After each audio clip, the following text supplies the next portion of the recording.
नमस्कार। इस चैनल के द्वारा बीएड शिक्षकों के ब्रिज कोर्स को ध्यान में रखते हुए इंपॉर्टेंट स्टडी मटेरियल्स एवं रेगुलर क्लासेज आपको प्रोवाइड की जा रही हैं। अभी हम कोर्स 2 के अंतर्गत एनसीएफ पर चर्चा कर रहे थे। आगे हमें विजन ऑफ एनईपी 2020 जो 2020 का राष्ट्रीय शिक्षा नीति है उसका क्या विजन है, क्योंकि एनसीएफ पढ़ने के दौरान ही हमें यह समझना होगा कि जो 2022 का एनसीएफ फाउंडेशनल स्टेज का है या फिर जो स्कूल एजुकेशन है वह मुख्य रूप से केंद्रित है राष्ट्रीय शिक्षा नीति के जो आवश्यक तत्व हैं उनको लागू करने पर।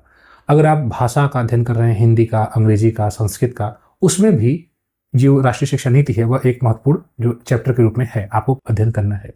इसलिए हम सभी के लिए आवश्यक है कि इसका विस्तृत अध्ययन करें, क्योंकि कोर्स 2 के अलावा अन्य जो कोर्स है उसमें भी यह महत्वपूर्ण भूमिका अदा करती है। तो आइए हम न्यू एजुकेशन पॉलिसी 2020 का अध्ययन करना शुरू करते हैं। सबसे पहले हम विजन देख लेते हैं। हमें एक ऐसी शिक्षा व्यवस्था बनानी है जो भारतीय परंपराओं, भारतीय मूल्यों पर आधारित हो। ठीक है। In visions and education system rooted in Indian values, जो भारतीय परंपराएं हैं, रीतियां हैं, भारतीय मूल्य हैं, उस पर आधारित हो, which helps in transforming India, और इसके आधार पर भारत को एक न्याय संगत, इक्विटेबल एंड वाइब्रेंट, जीवंत नॉलेज सोसाइटी बनाया जाए, भारत को एक ज्ञान का केंद्र बनाया जाए। यह हमारी जो न्यू एजुकेशन पॉलिसी है उसका मुख्य उद्देश्य है। It aims to provide quality education, गुणवत्तापूर्ण शिक्षा की बात की जा रही है इसमें, टू ऑल, हर किसी को, and make India a global knowledge super power, Bharat को ज्ञान का, जैसा कि मैंने आपको बताया कि एक सुपर पावर बनाया जाए, भारत को विश्व गुरु वास्तव में कहा जाए। यह हमारी न्यू एजुकेशन पॉलिसी का विजन है। यह पॉलिसी फोकस करती है किन किन चीजों पर? कॉन्स्टिट्यूशनल वैल्यूज, जो हमारे संवैधानिक मूल्य हैं, ठीक है, हमारी ड्यूटीज हैं, हमारे फंडामेंटल ड्यूटीज हैं, हमारे कर्तव्य हैं। लव फॉर द नेशन, देश के प्रति जो हमारी प्रेम की भावना है उसका। Awareness of roles and responsibility in a changing world, इस बदलती हुई दुनिया में हमारी क्या भूमिका है, हमें उस भूमिका को समझना होगा। ये मुख्य रूप से इसका जो है पर्पज है एनईपी 2020, जो इन चीजों पर फोकस करती है। Learners should feel proud of being Indian, हमें इस बात पर गर्व होना चाहिए, हम पढ़ रहे हैं जिस शिक्षा पद्धति को, हम जिस समाज में रहकर पढ़ रहे हैं, हमें अपनी भारतीयता, भारतीय होने पर हमें गर्व हो। स्पिरिट, हमारी आत्मा, इंटेलेक्ट एंड एक्शन, जो भी हमारे कार्य हो, while also becoming responsible global citizens, साथ ही साथ हम एक अपने आप को एक विश्व के नागरिक के रूप में देखें। यह भी हमारी न्यू एजुकेशन पॉलिसी का जो है विजन रहा है। ठीक है, इसी को हम हिंदी में भी समझ लेते हैं। एनईपी 2020 का जो उद्देश्य है, एक ऐसी शिक्षा व्यवस्था बनाना है जो भारतीय संस्कृति और मूल्यों पर आधारित हो और भारत को एक न्यायपूर्ण, समान और ज्ञान आधारित समाज में बदल सके। यह आवश्यक है कि हर बच्चे को गुणवत्तापूर्ण शिक्षा मिले। यह हर, इसके पहले जो 1986 की नीति थी उसमें भी यही प्लान था, लेकिन अब जो बेहतर इसमें किया गया है, करने का प्रयास किया गया है, नई प्रकार से चीज़ों को लाया गया है, ईसीसीई लाया गया है, जो प्राइमरी स्टेज है उसमें प्री प्राइमरी जोड़ा गया है, उन सब पर हमें चर्चा करनी है। जो समाज के अनुसार धीरे धीरे जो नई चीज़ें आ रही हैं उसके अनुसार चीज़ों को इसमें ऐड करने का प्रयास किया गया है। यह नीति ऐसा आती है कि हर बच्चे को उच्च गुणवत्ता वाली शिक्षा मिले और भारत दुनिया में ज्ञान की महाशक्ति बने, इसका यह प्रयास है। ठीक है, आगे हम देखते हैं ओवरऑल जो गाइडलाइंस है, ठीक है, गाइडिंग प्रिंसिपल ऑफ एनईपी 2020, जो 2020 के मार्गदर्शक सिद्धांत हैं, हमें उसे भी समझना है। देखिएगा, आज के समय में शिक्षा का उद्देश्य सिर्फ नौकरी पाना लोग समझते हैं, लेकिन ये जो एनईपी 2020 है वो ये कहती है कि अच्छा नागरिक बनिए, अपने आप पर गर्व करिए, अपने भारतीय होने पर गर्व करिए, और सिर्फ नौकरी पाना उद्देश्य नहीं होना चाहिए शिक्षा का। शिक्षा का उद्देश्य यह हो कि व्यक्ति एक सम्मानपूर्ण जीवन जी सके, अपने तर्कसंगत सोच सके, करुणा और सहानुभूति रखे। एक शिक्षित व्यक्ति इन्हीं सारी चीजों को अपने साथ रखे, नैतिक मूल्यों में विश्वास करे और समाज के लिए उपयोगी रहे। अगर व्यक्ति बहुत शिक्षित है, पढ़ा लिखा है, लेकिन वह समाज में एक ऐसे व्यक्ति के रूप में जाना जाता है जिसकी कोई वैल्यूज नहीं है, समाज के लिए अगर वह घातक है, तो फिर उसका शिक्षा किस काम का? इसलिए हमें यह ध्यान देकर चलना है। इसकी गाइडिंग प्रिंसिपल क्या है, मुख्य जो सिद्धांत हैं, हमें उन पर भी चर्चा करनी होगी। सबसे पहले है होलिस्टिक डेवलपमेंट, यानी समग्र विकास, किसी एक क्षेत्र में विकास नहीं बल्कि बच्चे का सर्वांगीण विकास, यह इसका सिद्धांत है। हर बच्चे की अलग अलग क्षमताओं को पहचाना और उसका सर्वांगीण विकास करना, recognising and nurturing each child's unique abilities. अगर आप देखें कि बच्चा पढ़ाई में अगर तेज है, आगे बढ़ना चाहता है, तो आप उसको उस क्षेत्र में आगे लेकर जा रहे हैं। अगर बच्चा खेल के माध्यम से आगे बढ़ना चाहता है तो बच्चे का उस क्षेत्र में विकास किया जाए। अगर बच्चा कोई टेक्निकल नॉलेज लेना चाहता है, जैसा कि आप देख रहे हैं कि भारत सरकार की और राज्यों की सरकारों के द्वारा विभिन्न प्रकार की योजनाएं चलाई जाती हैं, सिर्फ सरकारी नहीं बल्कि प्राइवेट स्तर पर भी बच्चा कम से कम अपना पालन पोषण बेहतर तरीके से कर सके, अच्छा नागरिक बन सके, इस संबंध में तमाम से उसको ट्रेनिंग वगैरह सरकार के द्वारा उपलब्ध कराया जाता है। तो सिर्फ किताबी ज्ञान लेना या हासिल करना इसका उद्देश्य नहीं है, बल्कि बच्चा जिस भी क्षेत्र में निपुण बनना चाहता है उसको पहचाना जाए और उसके बाद फिर उसका उसी में उसी प्रकार से उसको अध्ययन कराया जाए, आगे बढ़ाने का प्रयास किया जाए। यही है होलिस्टिक डेवलपमेंट। ठीक है, दूसरा यह है फाउंडेशनल लिटरेसी एंड न्यूमरेसी, जिसको आप FLN जानते होंगे। आप एक शिक्षक के रूप में कार्य कर रहे हैं। कक्षा 3 तक के बच्चे को एक जो बेसिक सी समझ है गणित की और जो भाषा की, वह उसको प्राप्त हो जाए। हर कक्षा 3 तक के बच्चे को यह इसका एक मतलब एक प्रिंसिपल है। ठीक है, तो फाउंडेशनल लिटरेसी, इसके पहले अभी आप देख रहे हैं, इसी को प्राप्त कराने के लिए निपुण भारत मिशन वगैरह भारत सरकार के द्वारा चलाया जा रहा है। उसके पहले आप प्रेरणा वगैरह भी आप उसमें एक भूमिका आपकी सबसे महत्वपूर्ण थी, शिक्षक के रूप में आप पढ़ा रहे थे। तो ये तमाम चीजें होती हैं, तो इसको हाईएस्ट प्रायोरिटी दिया गया, सर्वोच्च प्राथमिकता दी गई है फाउंडेशनल लिटरेसी एंड न्यूमरेसी कक्षा 3 तक के बच्चे को दोनों ही क्षेत्रों में, एक तो गणित के रूप में, एक गणित भाषा में और दूसरा हिंदी में। तो यह ध्यान देना है होगा आपको।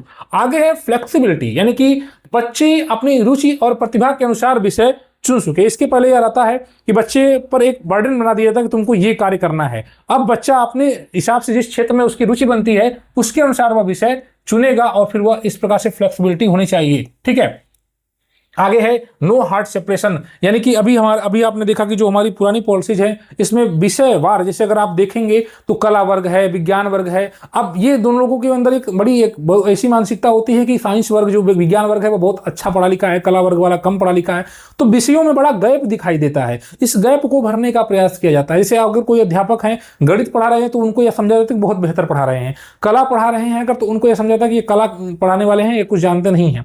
ये हमारे समाज में एक ये शिक्षा नीति जो रही है उसमें कुछ न कुछ कमियां रही होंगी, जिसकी वजह से आज के समय में यह एक मानसिकता बन चुकी है कि फिजिक्स बहुत महत्वपूर्ण है, केमिस्ट्री बहुत महत्वपूर्ण है और जो साइकोलॉजी है, बाल मनोविज्ञान है, ये कमजोर है या अच्छी विषय नहीं है, या समाजशास्त्र ये बेहतर विषय नहीं है। तो ये जो हमारी मानसिकता है इसमें हमें जो सेपरेशन इतना कठोर कर दिया गया है, इस पर जो है इस जो हमारी न्यू एजुकेशन पॉलिसी है इसमें इस प्रकार की कोई दीवार नहीं लगाई गई, चाहे अकादमिक हो, व्यावसायिक हो या पढ़ाई हो, गतिविधि आधारित हो, कला विज्ञान, इस सब में कोई भी सेपरेशन नहीं होगा। No digital separation between art, science, vocational and academic. ठीक है, आगे है मल्टी डिसिप्लिनरी एजुकेशन, यानी सभी विषयों को जोड़कर पढ़ाना। जैसे मान लीजिए कि आप अंग्रेजी पढ़ा रहे हैं कक्षा 3 के बच्चे को और रिसोर्सेज ऑफ वाटर, और उसमें एक चैप्टर आ गया रिसोर्सेज ऑफ वाटर, पानी के स्रोत। अब बच्चा अंग्रेजी भी सीख रहा है, रिसोर्सेज ऑफ वाटर्स को सिखा रहे हैं, साथ ही साथ विज्ञान की चीजों को भी सीख रहा है। बच्चा ये देख रहा है कि पानी कहाँ से प्राप्त होता है, तो एक प्रकार से वह समुद्र के बारे में भी जान रहा है, नदी के बारे में भी जान रहा है। तो बच्चा अंग्रेजी भाषा पढ़ रहा है, बच्चा पर्यावरण के बारे में भी पढ़ रहा है। तो हम देख रहे हैं कि सभी भाषाओं को यहाँ पर 2-3 भाषाओं को 2-3 सब्जेक्ट्स को जोड़कर यहाँ पर बच्चे का विकास किया जा रहा है। तो सभी विषयों को जोड़कर पढ़ाने का भी प्रयास किया जा रहा है। यह भी इसका एक प्रमुख प्रिंसिपल जो कि आपको समझना होगा। कंसेप्चुअल अंडरस्टैंडिंग है। अभी तक यह होता है, आपने देखा होगा कक्षा 1 के 2 के बच्चों को रटाने पर जब बल दिया जाता है, शिक्षक ये इस प्रकार से गिनती लिख देते हैं 1 से 100 तक। बच्चा आता है उसको एक बार पढ़ाता है, सर उसको पढ़ा देते हैं, बच्चे रटते हैं 1 2 3 4, 1 इकाई 2 इकाई 3 इकाई, इस प्रकार से बच्चों को पढ़ाया जाता है। बच्चों में कंसेप्ट डेवलप नहीं किया जाता है। लेकिन अगर आप देखेंगे बच्चा इकाई दहाई सैकड़ा सब बता लेता है।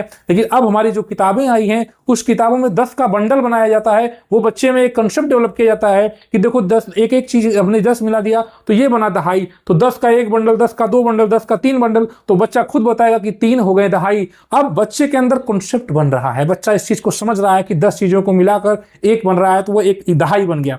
तो इसी प्रकार से हमारे यहाँ 100 का बंडल होता है। आप लोग किताब जब पढ़ते होंगे, बच्चों को पढ़ाते होंगे, तो आपने इस प्रकार से अनुभव भी किया होगा। ठीक है, इस प्रकार से आपने अनुभव किया होगा कि इस तरह का बंडल रहता है, इस प्रकार से। तो बच्चा इसको बताता है, इसे 1 2 3 4 5 6 7 8 9 10। अब इसको बच्चा बताता है, आप उसे पूछेंगे कितने का है, मतलब ये कितने का बंडल है, तो बोलेगा 10 का 1 बंडल है। अब इसी तरह एक और बंडल हमारी किताब में रहेगा, तो बच्चा बताएगा कि 2 बंडल है, तो 10 का 2 बंडल है, इसका मतलब 10 10 का 2 बंडल, तो 2 हुआ दहाई। इसी प्रकार से 100 का बंडल हमारी किताबों में बताया है। तो जो हमारी प्राचीन परंपराएं थी बच्चे को पढ़ाने की, समझाने की, उसमें थोड़ा संशोधन किया गया है और बेहतर पढ़ाने का प्रयास किया गया है। और वही है कंसेप्चुअल अंडरस्टैंडिंग, बच्चे को रटाने की बजाय समझ पर, उस पर जोर दिया गया है, फोकस ऑन अंडरस्टैंडिंग। ठीक है, आगे क्रिटिकल थिंकिंग एंड क्रिएटिविटी, यानी समस्या समाधान, नवाचार और तार्किक सोच का विकास करने का प्रयास किया गया है। बच्चे की सोचने की क्षमता और जो क्रिएटिविटी है, बच्चा पर्यावरण की सीखता है, बच्चा आप आसपास अपने दोस्तों के साथ घूमता फिरता है, और मतलब जब भी अपने आसपास अपने घर पर जो भी चीजें उसको मिल रही हैं, सीख रहा है, उनसे वह जोड़कर किस प्रकार से विचार बना रहा है, किस प्रकार से खुद से क्रिएट कर रहा है। उसके सामने कोई एक्टिविटी दी गई, उसको करने का प्रयास कर रहा है, चीज़ों को दिया गया, इसके बच्चा दिया है, दिए के माध्यम से कुछ बनाने का प्रयास कर रहा है। बच्चा दिए पर, जैसे मान लीजिए हमारे विद्यालय में बच्चा दिया है, दीपावली के बाद आया, दिए में क्रिएटिविटी अपनी दिखाने का प्रयास कर रहा है, उसको रंग रहा है, सजा रहा है, कमरे को सजा रहा है, फूलों से सजा रहा है, पत्तियां हैं उनको माध्यम से बच्चा सजाने का प्रयास कर रहा है, खुद से बच्चा अपनी क्रिएटिविटी को दिखाने का प्रयास कर रहा है। ये तमाम चीजें हैं जो कि एक प्रकार से हमारी नई नई चीजें जोड़ी गई हैं। आगे है एथिक्स एंड कॉन्स्टिट्यूशनल वैल्यूज, यानी कि बच्चे में ईमानदारी, जो नैतिक गुण है, समानता, लोकतंत्र, जिम्मेदारी जैसे मूल्यों का भी विकास करने का प्रयास किया जा रहा है। ये भी हमारा एक इंपॉर्टेंट पॉइंट है। आगे है मल्टीलिंगुअलिज्म। ऐसा नहीं होना चाहिए कि बच्चा विद्यालय में आए और उससे खड़ी भाषा में आप बोलें, अध्यापक अगर इस प्रकार से बात करेंगे तो बच्चा सहम जाता है, डर जाता है। प्रयास यह है कि बच्चे की जो भाषा है, जो उसकी नेटिव लैंग्वेज है, जो अपनी मातृभाषा है, जो अपने परिवार में बोल रहा है, उसी भाषा में बच्चे को समझाने का प्रयास किया जाएगा। जब बच्चा धीरे धीरे एडजस्ट कर लेगा अपने आप को, तो उसको और भी भाषा, जो विद्यालयी भाषा है या अन्य द्वितीय भाषा के रूप में आप उसको अंग्रेजी पढ़ा रहे हैं, इन भाषाओं का ज्ञान कराया जाएगा। तो बहुभाषिकता भी है, मातृभाषा व बहुभाषिक शिक्षा को भी बढ़ावा दिया जा रहा है। यानी बच्चा अगर अपने आप को बेहतर महसूस करता है, अपनी भाषा जो नेटिव लैंग्वेज है, तो उसमें उसको शिक्षा दी जाएगी। साथ ही साथ जो अन्य शिक्षा भाषाएं हैं उन पर भी जोर दिया जाएगा। तो जो मल्टीलिंगुअलिज्म है, यानी कई भाषाओं को यहाँ पर उसकी शिक्षा मतलब दी जा रही है। आगे लाइफ स्किल, संवाद करना, सहयोग करना, टीम वर्क। अब जीवन में जीना है, आगे बढ़ना है, तो बच्चे को संवाद करना है, सहयोग करना है, टीम वर्क की भूमिका। बच्चा अगर खेल रहा है तो बच्चे को खेल के आधारित गतिविधियां, आप टीम बांटकर बच्चों को खेल करवा रहे हैं।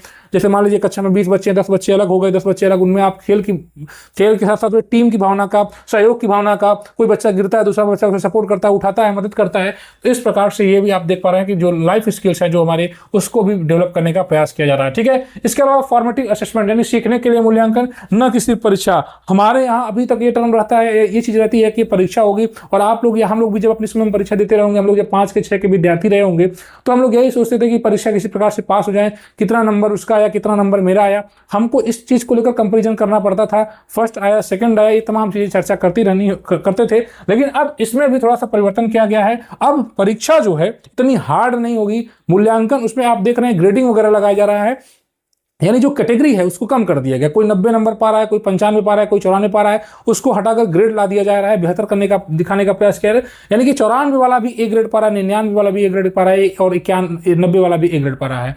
तो इस प्रकार से जो मूल्यांकन है वह सिर्फ परीक्षा के आधार पर नहीं होना चाहिए, अन्य क्षेत्रों में भी मूल्यांकन होना चाहिए। इस कहने का मतलब यह भी है कि देखिए, सीखने के लिए मूल्यांकन, अब बच्चा अगर परीक्षा नहीं दे पा रहा, लिख नहीं पा रहा है, तो क्या उसका मूल्यांकन नहीं होगा? उसके मूल्यांकन के और भी तरीके हो सकते हैं। अध्यापक को उन्हीं तरीकों को अपनाकर उस बच्चे का मूल्यांकन करना चाहिए। मूल्यांकन के लिए सिर्फ लिखित परीक्षा नहीं लेनी चाहिए, मौखिक परीक्षा ले रहा है, जिस क्षेत्र में वह बेहतर करने का प्रयास कर रहा है उस क्षेत्र में उसका मूल्यांकन होना चाहिए। यह भी हमें समझना है। यूज ऑफ टेक्नोलॉजी, आज के समय में तकनीक का प्रयोग अगर बच्चे के साथ आप नहीं करेंगे तो बच्चा पिछड़ जाएगा। आप देख रहे हैं सरकारों के द्वारा प्रयास किया जा रहा है, टेबलेट विद्यालयों में बांटा गया है और स्मार्ट क्लासेस बनाए जा रहे हैं, विद्यालयों को बेहतर इंफ्रास्ट्रक्चर देने का प्रयास किया जा रहा है। ये तमाम चीजें हैं, विद्युत उपलब्ध कराया जा रहा है। अब एक समय ऐसा था जब सरकारी विद्यालयों में बिजली की व्यवस्था नहीं होती थी, आज आप देख रहे हैं तो सरकारी विद्यालयों को स्मार्ट क्लासेस के रूप में उसमें अवेलेबल करा दिया गया है। इसमें यहाँ पर डिजिटल बोर्ड हैं, उनके माध्यम से बच्चे पढ़ाई कर रहे हैं, और मोबाइल है, टैबलेट्स हैं, ये तमाम चीजें हैं, इसे जोड़कर, और सरकार के द्वारा लगातार विभिन्न ऐप के माध्यम से, निपुण ऐप है, आप देख रहे हैं, दीक्षा है, तमाम माध्यमों से कहीं ना कहीं कनेक्ट किया जा रहा है। आप देख रहे हैं जिसमें बच्चे पढ़ते हैं, सीखते हैं। ठीक है, अग्री डेवांग ऐप भी आप जानते होंगे, जिसमें बच्चे जिसके माध्यम से पढ़ने का प्रयास करते हैं। ठीक है, रिस्पेक्ट फॉर डाइवर्सिटी, स्थानीय संस्कृति और विविधता का सम्मान भी करना है। जो बच्चा अगर जिस भी संस्कृति से रहता है उसको हमें सम्मान करना है एक अध्यापक के रूप में। और हमारी जो न्यू एजुकेशन पॉलिसी है वो भी इसी चीज पर जोर देती है कि जो विविधता है हमारे देश की, उसका सम्मान किया जाना चाहिए। ठीक है, आगे है इक्विटी एंड इंक्लूजन, यानी हर बच्चे को समान अवसर। हमारे समाज में एक जो तमाम प्रकार के गैप हैं, जेंडर के आधार पर, क्लास, सोशल क्लास के आधार पर, समाज में जाति के आधार पर भेदभाव होता है। तो हमारी जो न्यू एजुकेशन पॉलिसी वो कहती है कि सभी को समान अवसर मिलना चाहिए, चाहे बच्चा किसी भी पृष्ठभूमि का हो, कोई भी बैकग्राउंड उसका हो, चाहे गरीब हो, अमीर हो, किसी भी सामान्य वर्ग का हो या किसी अन्य वर्ग का हो, कोई भी वर्ग से संबंधित हो, गरीब, हम सभी को समान अवसर, सभी बच्चे को समान अवसर देना है ये, और उसको एक साथ लेकर चलना है। अगर बच्चा विशेष आवश्यकता वाला है, अगर बच्चा विकलांग है, उसको भी उन्हीं अन्य बच्चों के साथ मिलाकर एक साथ पढ़ाने का प्रयास करना है, वही समावेशी शिक्षा है। और इसका उद्देश्य यह है कि उस बच्चे के अंदर स्वयं के प्रति हीन भावना की भाव न आए कि मैं इस प्रकार से हूं कि मुझे अलग पढ़ाया जा रहा है। तो हमारी शिक्षा नीति इसी चीज पर जोर देती है कि जो सबका समावेशन हो। अगर बच्चा कमजोर है पढ़ने में, उसको भी आप वहीं पढ़ाइए जहां पर तेज बच्चा बैठा हुआ है। कम से कम उस बच्चे के अंदर ये भावना नहीं, एक समय ऐसा था, आपने देखा होगा या महसूस भी किया होगा, कमजोर बच्चों को अलग कर दिया जाता था कि उनके लिए अलग क्लासेस चलाई जाती थी। ये सारी चीजें हैं, लेकिन अब उनका डिवीजन नहीं हुआ, क्लास का डिवीजन नहीं हुआ कि एक कमजोर बच्चा है तो उसको दूसरे क्लास में बैठा दो। नहीं, अध्यापक को इस प्रकार से शिक्षा देनी है कि उस दोनों बच्चे एक साथ बैठे रहें और उनकी शिक्षा पूर्ण होनी चाहिए, उनको सिखाने का प्रयास करना चाहिए। ठीक है, आगे है करिकुलम कंटिन्यूटी, यानी ECCE से उच्च शिक्षा तक एक सार पाठ्यक्रम होना चाहिए। कहने का मतलब यह है कि पहले 1 से 5 तक अलग विद्यालय, 6 से 8 तक अलग विद्यालय, 9, 10, 11, 12 अलग विद्यालय, फिर इंटर कॉलेज, उसके बाद डिग्री कॉलेज अलग विद्यालय। अब हमारे यहाँ जो न्यू एजुकेशन पॉलिसी उस चीज पर फोकस करती है कि एक ही जगह बच्चा जा रहा है तो वह वहाँ प्री प्राइमरी से लेकर हायर क्लासेस तक जहां भी उसको पढ़ना है, मतलब इंटर कॉलेज तक, सबको एक कर दिया जाए। इससे क्या होगा कि जो बच्चे का फ्लो है, जैसे एक विद्यालय में पढ़ रहा है, फिर दूसरे विद्यालय में पढ़ रहा है, फिर तीसरे में जा रहा है, तो ये चीज नहीं होनी चाहिए। इसीलिए यहाँ पर है कि ECC से लेकर उच्च शिक्षा तक एक सार पाठ्यक्रम होना चाहिए। विद्यालय भी इस प्रकार से बनाए जा रहे हों। आप देख रहे हैं विद्यालयों को मर्ज भी इस दिशा में मर्ज भी किया जा रहा है, जिसमें प्राथमिक और उच्च प्राथमिक को मर्ज कर दिया जा रहा है। और कहीं कहीं आप देख रहे हैं सरकार के द्वारा जो विद्यालय खोले जा रहे हैं, मॉडर्न स्कूल खोले जा रहे हैं, वो 1 से 12 तक एक साथ खोल दिए जा रहे हैं। आगे है टीचर्स एट द सेंटर, इन सबका केंद्र शिक्षक है। अगर शिक्षक ही इस चीज को नहीं समझेंगे तो फिर सरकार के द्वारा जो भी प्रयास किया जा रहा है वो विफल हो जाएगा।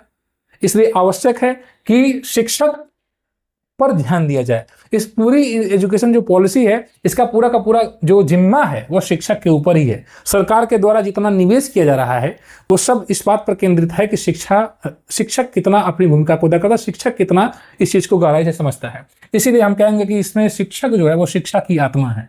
लाइट बट टाइट रेगुलेशन, कम नियंत्रण, ज्यादा पारदर्शिता और स्वायत्तता। ठीक है, यानी ट्रांसपेरेंट और एफिशिएंट रेगुलेटरी फ्रेमवर्क यहाँ पर बनाया गया है। रिसर्च इंपॉर्टेंस है गुणवत्तापूर्ण शिक्षा के लिए, शोध भी जरूरी है। ठीक है, इसके अलावा कंटिन्यूअस रिव्यू, शिक्षा प्रणाली की निरंतर समीक्षा होनी चाहिए। एक समय ऐसा था कि अभी आप देख रहे हैं कि हमारे शिक्षकों को लगातार ट्रेनिंग कराई जाती है। 6 महीने पर, 1 वर्ष पर हर शिक्षक की ट्रेनिंग होती है, वार्षिक रूप से ट्रेनिंग होती है, 6-6 महीने पर ट्रेनिंग होती है, अलग अलग प्रकार की ट्रेनिंग होती है।